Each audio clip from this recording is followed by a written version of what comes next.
Welcome to another episode of Travel Matters. And Rick, you finished packing? See now we're playing with the thing that we're recording this before. We're teasing the timeline because we're recording this a few days before, and when this comes out, Rick has packed up his stuff and is on his way to Utah. Yes, you're hearing me now on the road. See? Yeah. Somebody just cut me off. Yeah. And for those who didn't hear when we were talking about Rick's move and why Utah, go back in the archives and listen to one of the older episodes. But having lived... Is that the kids coming into the room now? The kids are coming in. Do you want me to just bring them in here? Yeah, bring them in. Hold on. Come here, girls. There you go. Hi. As you mentioned earlier, you could hear the girls in the background. Charlotte and Vivian. Say hello. Hi. Say hello, TBEXers. Hello, TBEXers. All right, now beat it. We're working. Can I go get walking from downstairs? You have to be quiet now. All right. No, you are, after having lived in the San Diego area all your life, you're moving to Utah, and right now you're not in the room. You already packed up and is on the road. So yeah. I can't wait to visit you in Utah when we get to that. Looking forward to it. Yeah, but this week's episode is an interesting interview, so I think we should just dive into it. It's a guest all the way from Argentina who lives in Spain now. So he didn't have to come that far. I didn't know that he lived in Spain now. Yeah, he lives in Madrid. He's lived in Madrid quite a while. Really? Yeah. See, I'm teaching you something new. I thought he came all the way from South America. You bought the plane ticket for that. Yeah, we paid for a ticket from South America. I might be wrong. But let's dive into it, and we'll be back on the other side of the interview with Fierita Catalano. That's decent pronunciation. Gracias. You're listening to Travel Matters, the official podcast of TBEX. We have a guest now that I met in the Czech Republic. We weren't on the same fam trip. We were on different, but we met at different locations. And whenever I saw him, he was doing a live video. Live stream video. And the same thing happened here. Last night? You were walking around live streaming. I think at the speaker reception, too, you were live streaming. Fierita Catalano from decidilo.com. Excellent. Excelente. Perfecto. Muy bien. Muy bien, Palle. Palle. And You say Fierita, I say Palle. Yeah. I say it in Italian. Yeah. But you're Argentinian, yes. But you were super successful on TV. You had a game show, and I didn't know this. And then you left. I worked 20 years in mainstream TV, basically in every TV channel in Argentina. He's a household name. He's a celebrity. Yeah. And I always got to pick the shows I worked on just because how much travel can I get. So sometimes I will get lower payment if I knew that a show was going, let's say, to the World Cup 1998 in France. So I spent a whole month living in France. Or I even being a host, an on-air host, I took jobs on the production side just because I knew we were filming in Germany. So That's awesome. I can live in Germany for a So month. you love travel. Oof. That's my thing, for real. And in fact, it's fun because when you work as a TV host, the work is not stable. It's like, like mountains. So when you have money to travel, it's because you're working on TV, so you can't travel. When you have time to travel, you don't have money because you're out of work. So that's a problem. After those years, I said, okay, I want to travel. I need to make something just about travel, where travel is not just like something on the side, but it's the main focus, and that's how Decidilo was born. Mm-hmm. Decidilo. It means you decide for me. Very Oh, good. that's what it means. Because I went to your session today, and I was wondering. My Spanish is not that good, but I was wondering what it meant. Yeah, it means you decide by me, because we start the first trip that we did was all around the U.S. We crossed the U.S. all over, following Argentina's national team on 2016. And basically, what we do is we poll everything that we do, every decision of the trip, including that who goes on a trip with me. I will put up a poll on Twitter. You bring someone from the community, or I did once. Okay. Yeah, I mean, I usually have like different people, different profiles. Sometimes a writer, sometimes a blogger, sometimes a model, sometimes a comedian. Okay. Sometimes an historian. I when we went to Peru, I didn't bring a chef. Even when it was a food tour, it was obvious to bring a chef. Yes. So I bring an historian. yes, And we ended swimming with turtles. very nice. Yes. And you So brought somebody famous to a football match. Yeah. Well, sometimes. That caused some commotions. Yeah, I told on my session that we once had Diego Maradona's daughter. She's an actress in Argentina, and we did with her a tour in New York on the movie sets and the location of TV series, because she loves Friends and all that kind of stuff.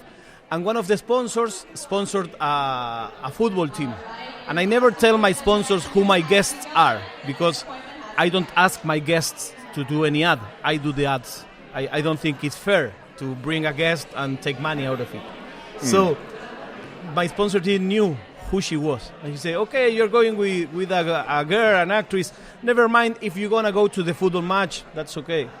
And the fact was that when we went to the football match, it was Diego Maradona's daughter, so everybody was crazy about it. A lot of Argentinians, they would know. I probably wouldn't, but the Argentinians, they knew. No, and we were, I mean, as they were the sponsors of the show, of the team, we were with the players. I mean, it's the Red Bull team in New York.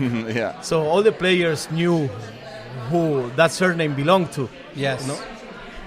But I mean, we try to mix always. We have 3 sub-formats. Solo travel, I go by myself. Guest influencer traveler, so depending where is who.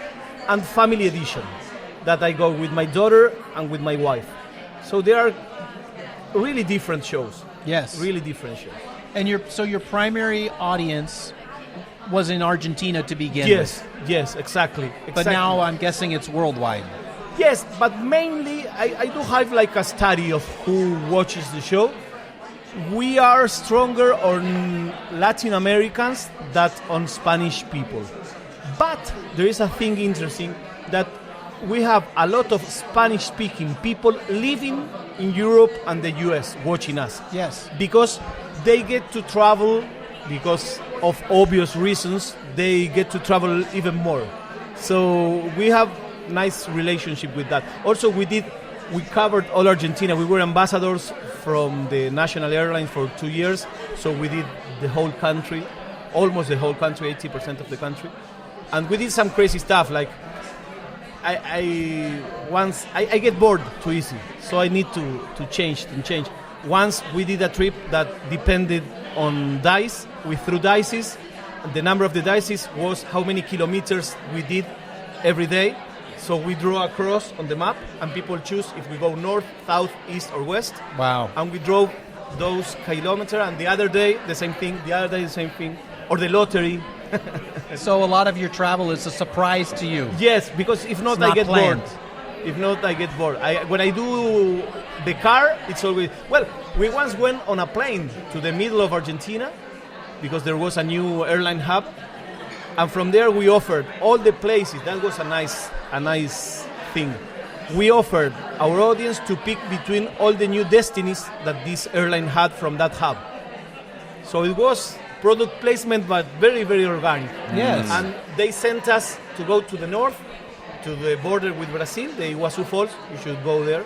That's a fun trip. Where's this again? Cataratas del Iguazu. It's in the border between Argentina, Paraguay, and Brazil, up Okay. north. Okay. Where the three countries come together. Exactly. the Triple Frontera. And I've been there, and actually I did the Iguazu from both sides, and it is better from the Argentinian side. Oh, well, it's different. It's different, nice. yeah. It's different. Yeah, it's super. I did the Brazilian side first, and then somebody said, "Oh, you got it. Next day, you got to go on the other side." So I did that, and I thought it couldn't get better, but the Argentinian side. Now there is an experience. But then you can say that it's because Brazil is more beautiful. Whatever. The border never has a reason to be. No. And in that place, less than any other place, because people from there we are from the Catarata del Iguazu. Yeah. So it's so magnificent that it's not a flag. A flag has nothing to do there. No. Now you can even navigate under the waterfall. Woo, that's amazing. Well, so we came from the middle of the country to Iguazu, jungle, heat, waterfalls. From Iguazu to Ushuaia, the tip. This on the same week, without knowing, with just one little bag. Wow. We enjoy that kind of stuff. Were you cold when you got to the south? Well, yes. Well, yes. So Decidilo, Yes. it's online, of course. Online. And what channels are you on? What social media channels do you Well, do? basically, my main strength is Twitter. Okay. And I do love Twitter so much. I think. I have a feeling it's a love-hate relationship. Of course. But all the witty people is there. So, as I'm not very beautiful, I have to be witty. Is that, or you will die virgin? You know? Yeah. So when you're doing your live streams, is that on Twitter? It's on Facebook? It started on Twitter. Before Twitter, on Periscope. Yeah. And we developed we had to make our own stuff because it was very dull, Periscope. Later on, Twitter got Periscope and things were still okay. Yep. And right now, Twitter crashed the live streaming. Yes. It's only vertical. It doesn't have, the chat doesn't work, almost no. So right now, we are doing multi-streaming. We are live on YouTube, on Twitch, and on Facebook. Very good. That is good because it has better video quality, but that is bad because the numbers get split. Yeah. Right. Rick, ask him how many followers he's got on Twitter. How many followers do you have on Twitter, Fierita? 1 million. 1 million? Yeah. So how do you feel about Elon Musk buying Twitter? Maybe. He won't. I don't like it. You don't like it? No, I don't like it. No, I mean, but I don't like Twitter either. I'm very clear about that. Yeah, I mean, I don't like what they did with Periscope. When they touch, why do I like Twitter over the other ones? Because it's the only one that still lets you see your timeline without much tweaking from the algorithm. Right. So Instagram doesn't work that way, Facebook doesn't work that way, YouTube doesn't work that way. But sooner or later, they will kill that feature. Yeah, I really hate Facebook, where I see posts from people you don't follow that I don't follow, and people that you do follow, you miss everything exactly. they post. For my best friends, Yeah. they're getting married or having a baby, and I don't even see the message. Yeah, or even if you follow a musician and you know everything about them, Yes. they don't show up on your timeline Because and they want to sound make crap. us pay for people to see what we post. Or you have on your Facebook account, you have 20,000 fans. You put up a publication, it was seen by 100 people. Okay. Right. I have to pay you to show my stuff to people that opt in Yes. following me. Yeah, exactly. But I mean, sooner or later, all the social networks, I think, are going in that direction. So basically, summing up, now we multi-broadcast, but what we still do, and that's something that works very well for us, and it's a tip for someone there, is we cross-promote the different networks. So even if I'm live in YouTube, I will have like a machine gun on Twitter saying we're live every 5 minutes during the live stream. Mm-hmm. That's very important. When we started doing that, our numbers climbed like 40% more or less. So what's the reason you do live videos and not do a video that you record and edit? And is it because you're too lazy to edit? That's one way to see it. The other way is that I love myself so much that I don't like to edit and keep things out. From just seeing you do it, it's the energy that you have, the fun that you're having while you're doing it live. Yeah, I do have fun. Well, look at everything that you've. It's so authentic for your brand, where people decide for you where you're going. When you're doing a live stream, you don't know what will happen. Exactly. Oh, we almost got hit by a bus. Exactly. Right? You edit that out, right? Oh, this Exactly. food is terrible. Exactly. You didn't expect that, Or right? sometimes you get a character that is very fun, and sometimes you get someone that is a jerk, and you have to deal with it. Yes. And people laugh their out. Because the other thing that I really enjoy is that I worked on TV for 20 years. And when So you work produced. on TV, you are you and your cameraman, and that's it. So here I feel that I'm not alone. You're connecting with your fans directly, with your audience. And I'm with them. I'm having fun with you. You nailed it. I'm having fun with them. If I have to do a YouTube video, I get bored. I mean, I've done videos for so much time that I respect and admire people that do it. But right now, after all these years, I feel stupid. Yeah. Speaking to a camera, I feel stupid. You know what? Speaking to a camera and reading what they say, I love it. I agree. I feel stupid. You're talking to a red light, especially if you know you've done TV so many times. So you're in a studio, remote, they're in another city, and you're talking to a red light. You can't even see them, right? And maybe you have a producer in your ear saying, okay, 30 seconds or whatever, you know? And maybe they've cut you off. You don't even know. You're still talking. It feels dumb. So your setup, that I looked over your shoulder last night. You were going around with an iPhone or a smartphone in a gimbal, so you get a steady move. And then you had another phone in your hand, and I guess that's for the live questions from your viewers? Exactly. I used to use just one because of, and I used to do it just on Periscope. So Periscope is all in one. You have the viewfinder and the text on the same side. Right now, as I use a solution for multi-streaming, I don't have the option to have the text overlay over the video. No. So I use one phone as a camera and the other one to mix all the channels, because I answer, that's a tip I gave today in the talk. If you do a live stream, you have to read and you have to answer. If you're not planning to answer, do not do live streams. And you have to answer and greet each and every one that comes. Even if you have, like we had sometimes, 1,000 people, 1,100, everyone that I see comes. If you get bored because I greet someone, that's your problem. I will greet all and each of them. Yeah, that's where because it's been a long time, but I've done a few live videos. And that's when I can't keep track of all the questions coming in and still think and still keep the conversation going. But I think that's your superpower. That's my superpower, yeah. And also the community. Because what happens? Right now, after Decidilo has 6 years, this is the your anniversary. The 6th anniversary, with the pandemic in the middle. So I'm doing counts. I say 4 years. No, it's 6. Okay, but the community has matured in a way that if someone says something important or funny, for us, important is funny. It's more or less the same because it's an entertainment show. Someone will repeat it for me if I didn't see it. Good. And also, people greet each other. That's something that I love. So people know that, Rick, screams every time a nice girl enters the live stream. So people are saying, have you seen?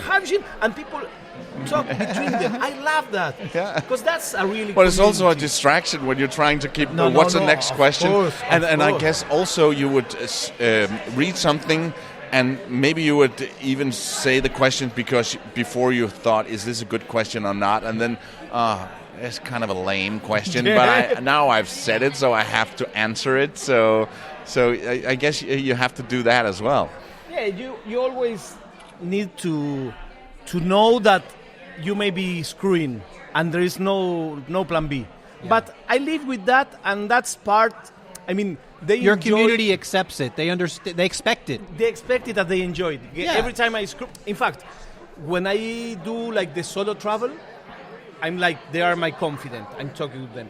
When I do family travel, it's like the Three Stooges, and my wife and my daughter pick on me. Yes. And they laugh because, like, I'm the boss, I'm the owner. You're the and stuff, joke, yeah. and I'm the joke. Yeah. And they love. People love my daughter.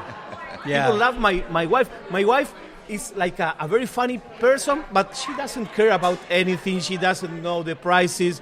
She can't care less. She loves all the things that I don't. She doesn't have a sense of shame, so she can start dancing on the street, and I say, okay. Yeah. and people like that. I mean, and I get entertained with that. For me, if I am having fun, the show is having fun. Mm-hmm. But yes, I mean, I work my ass off, because also as I have so many people in Latin America, I'm always working on press trips or fan trips. When everybody is relaxing, okay, we're done, I have to go walking and do my live transmission at 10 o'clock in the night, 11 o'clock. So my question was going to be, how frequently do you do your live streams? Well, before the pandemic, this is like before Christ, after Christ. Yeah. Before the pandemic, when we were fully sponsored and everything was going okay, we did 2 trips per month, 2 more or less, 2 10 days trips a month, more or less. So And 20 days out of 30 days, Exactly. you're traveling. Exactly. Perfect for you. One in Argentina, 1 week in Argentina, 1 week outside. 1 week in Argentina, 1 Okay. week outside. And while traveling, I do 2 live streams per day. 2 45 minutes live streams per day. Okay. Yeah. What kind of brands would sponsor the show? Basically, airlines, travel insurance. These were our 2 most big. Because you're live streaming and you might have an accident any moment, you need insurance. Yeah, and it happened. I mean, as the show tells you 1 week of my life in a destination. Yes. I lost bags. I'm in Rio de Janeiro. They stole a phone of us while live streaming. Wow. They took it out of your hand. Yeah. Oh my we God. were live streaming. And So people saw the phone going down the street with the crook. Exactly. But the thief was so smart. It was just like 30 seconds and he got. Really? And driving a bike. That's great content. That's a good thief. Yeah, but that's great content for you. Yes. I don't push it very much because in this petit comité, that was after a beer tasting. Oh. So I'm not very proud of how stupid I was. Wow. And obviously you have a website as well. Yeah, for decidilo.com. Yeah. Decidilo.com. And do you archive your videos there that you Yes. your live streams? Yes, I try to, because Periscope was very unfriendly with that. Archiving, yeah. Right now we put the YouTube versions there. Yeah. And sometime we should make shorter versions, but we've never done it. No. During a live stream, do you reset a number of times during the live stream? Because I guess some people will come in after you started, and maybe you're 15 minutes in. Yes. Do you remind people? Oh, we're in Marbella. Yes, yeah, all the time. Yeah, sure. I mean, that's all the time. But they are seeing it, and yeah. But there's one joke that always come in is, what time is it? And I hate that, because I say it's so easy to know what time is it. But after doing a joke for like a year and a half, every time someone say, what time is it? I say, it's 4 o'clock in the morning. It's 4 o'clock in the morning. And It's always 4 o'clock in the always morning. 4 o'clock in the morning. It turned into a joke. But afterwards, once my wife said, sometimes people don't know, and they really ask, and you don't have to make fun of them. Oh, okay. So she lectured me, and now I don't say anymore. But the community says, every time someone asks, what time is it there? All the people say, 4 o'clock, 4 o'clock. I say, no, come on. Don't be so rude. Don't be so rude. I do that. But yes, I remind where we are, and always I'm very, very positive about seeing what is good and nice. I don't like people that trash destinations. Yeah. Because I mean, if you're in a place, any place, and the only thing that you can say is this is I don't like this. Okay, stay at home. So Yeah. how many people have the privilege of traveling like we do? So you have to Very few. have a little empathy. You have to know that there is a lot of people that makes their bread and butter on the tourism industry. So perhaps one bad experience for you is not representative of the place. Right. So you may be the one that doesn't get it. So I'm very positive about that. You, in your presentation, you said something about what to put in a media kit. Yes. And could you just, for the people who didn't see that, Yes. by the way, you can go and do the virtual ticket and see the presentation if you missed it. If you missed Yeah. Fierita's presentation, you can get the virtual ticket, and You're more than you can welcome to this. see it. Yeah. And to write me, of course. Yeah, but At Fierita let's Catalano. just go through Yes, some of the basically, highlights. The media kit for me, what I learned over the time is that it has to be customized. You have to take the 20 minutes that takes changing and putting the name of the destination. If you know there is a landmark, propose to do something on that landmark. I mean, it's not just the same for everyone because it doesn't work like that way. Never lie. I mean, I just promise things that I can do. I won't say, I will promise you that we will show every place you ask us, because sometimes there is no signal, because there's no light.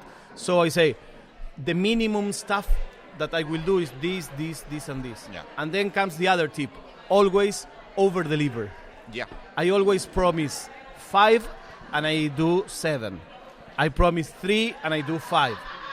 But as I only promise 3, if the people I'm working with don't have much flow, I can do 3. But if they have flow, if they're nice people and cool, I'm more than happy on over delivery, and that comes after always. I also always recommend I take the names of all the workers, not the bosses, the workers, and I take my time to send a mail to the boss, and not just saying your city is beautiful, but saying, with Roberto we went to the asado, and with Susan helped us very much with the music. Nice. I think something that they are working, you're having a great time, so it's something that you have to do. I agree with you completely. People don't understand when we travel like we do. We get a lot of really nice things that a normal person wouldn't get, they would have to pay for, and that people work really hard to make these trips nice for us. Yeah. And people don't thank them all the time. No. And I think it's a really think good it's for thing. granted. Exactly. They take it for granted. And I think it's good to thank them. And I think it's good, as you do, to tell their boss, hey, that person works really hard. Yeah. They do a good job. They made the trip good for me. And if someone doesn't, I don't.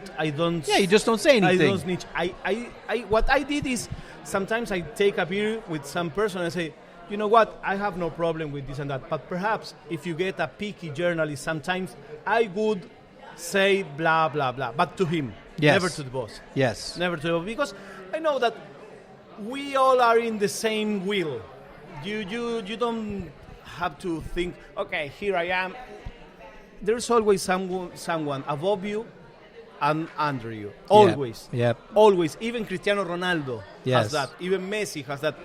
Always. And we have to be grateful and enjoy. I mean, There's a famous saying from an actor who said, you're going to meet all the people you meet on your way up, on your way back down. exactly. So Exactly. And there is also no, I never say no to a destination. There are no bad places, are bad angles. You had to research, you had to know, and sometimes, as we said before, some of the best tales we have doesn't involve the landmark, doesn't involve the beauty of the place, involve just a story, something that happened, and that can happen anywhere. You must be open, you must be willing to know people, to enjoy. Thanks of TBEX Czech Republic, I have on my trailer an image that people love, is me bathing in mud, in black mud, in the spa. Yeah. And that was amazing. I mean, I didn't expect that. I never show myself without a shirt because I'm a fat guy. Oh, you were covered in mud. In mud, but like in petrol. But I mean, that was unforgettable. For me and for my audience. I don't know if it was the same trip that you were on, but I had a woman attendee tell me that they go into the spa and they told them all, you have to take your clothes off now. And they're like, we're with all these strangers. We don't know them. They're like, take them off now. They were like very forceful. No, and the girl didn't speak a word of English or Spanish. Yeah. So it was like, yes. Oh, it's Tammy Lee, and her keynote was talking about that. Yes. In Washington. I was there, and in, like That was a hell yeah. Hell no. On the tub. I said, okay. And I was live streaming from the tub. My God. Wow. So imagine the face of this girl, this Czech girl. There is a bald guy with a phone covered in mud, laughing his ass off. Yes. And after that, she signaled me the shower. So she takes a shower for you. So I say, no, me. No. So I stand there and she's like, oh no, I was covering you. But this is really fun, and I put it always on all my trailers. One more tip. I have 2-minute trailer, 3-minute trailer, 4-minute trailer, 5-minute trailer. Depends the opportunity is which I'm showing. Yeah. But I have always the 4 of them on me. Because I don't know. If sometimes you have just 1 minute, I say, okay, the trailer is 5 minutes, and fast forward, that sucks. Yes. I need to have one already cut. It's really smart. Because if not, it's not a nice impression to someone going forward. It means that the other content is... That's not professional. No, You don't look prepared. No. But well, this thing, the mud thing, it's the mud and the beer thing. It's always present on my videos. Fierita, they're kicking us out right now, actually. Okay, we have to go. But thank a lot. We could continue for hours. But, Absolutely. I hope to have this meeting in Argentina, that sharing would be awesome. an asado. Yeah. Because when you host people that you feel comfortable with, you have to have an asado and an Argentinian wine. That's my promise. If we meet, the 3 of us, in Argentina, the asado and the wine is on me. We'd love to do that. That's a date. I'm sorry. Another question. You mentioned... He always does that. You mentioned before the pandemic. Yes. Do you see... Obviously, things are more difficult now after the pandemic. We see it everywhere. Are you seeing things starting to come back now? Yes, I think they're starting to come back, but for us... I mean, I never want to bang my chest and say, my thing is really going well. I say the truth. For us, it's tough getting money. Yeah. So everybody at our position now, I can get a free trip anywhere. But as we have to live on this, it's very difficult to be able to sell as we did before the pandemic. Yeah. So right now... So that's not back to normal yet? No. And for us, Spanish speaking, it was always tough. Yeah. It was always tough. Because the content, of course, it's statistical.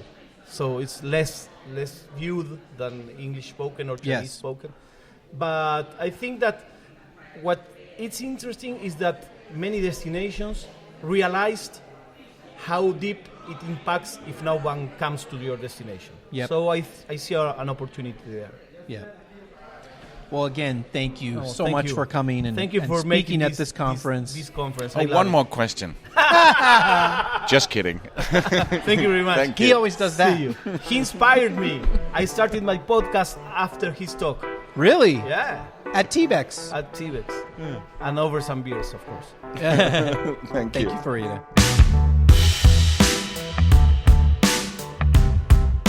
See, that was live streaming Fierita. We have one more episode that was recorded in the open networking space at TBEX in Marbella. Which drives you crazy, all that background noise. But I love the energy. Yeah, but you don't even know how much I need to go and tweak the sound. It's taken me forever. So I hope that you appreciate it. I do appreciate the work. I mean, I have no idea how difficult it is. It is very, very, very hard. But I know it always sounds good. Yeah, thank you. I mean, if you can hear my pen when I'm sitting here clicking, I can't imagine how much you can hear with all the people and the speed networking in the background. Yeah, if I get annoyed by the pin, how much do I get annoyed by with the sound in the background? Sensory overload for you. Yeah, totally. But anyway, that's coming up next week, and it's two interesting guys we have on that one as well. Anton Diaz, one of my favorite travel creators. Anton is a great creator, Our Awesome Planet, but also just a really, really good person. Mm-hmm. People don't know that he has this kind of analytical background. And so he's always looking towards the future. He's given talks before about millennials and what the demographic looks like and the generation coming after millennials. And also, so this last TBEX, he was talking about blockchain and Bitcoin and crypto and NFTs, which I think are really important topics for creators. Mm-hmm. And Anton is the right person to do it because he understands how those things are relevant to creators, and he's really good at explaining that. So we had a great conversation with Anton. Yeah, and he's helping you out on TBEX Thailand, isn't he? He is, as conference director for TBEX Thailand. And as a matter of fact, this week he sent me a list of some phenomenal speakers that he's recruited for TBEX Thailand. We'll be announcing them really, really soon. So he and Shane are working on that together. That's great. And then we also have really a pro, Max. So the other side of the coin, a veteran, Max. And again, we got to hear Max's story a little bit about how he got started becoming a writer, a travel writer, and now travel blogger and creator. And he talks a little bit about acquiring an existing site. We've had other people talk about selling your site. Max talked about buying a site, which I thought was interesting. Yeah. So that's coming up next week here on Travel Matters. Nice talking as always, Rick. Thanks, Palle. We'll talk to you again next week. This episode of Travel Matters was hosted by TBEX CEO Rick Calvert and Radio Vagabond Palle and produced by radioguru.co.uk. See more about upcoming TBEX events on tbexcon.com. You can follow Palle on the radiovagabond.com.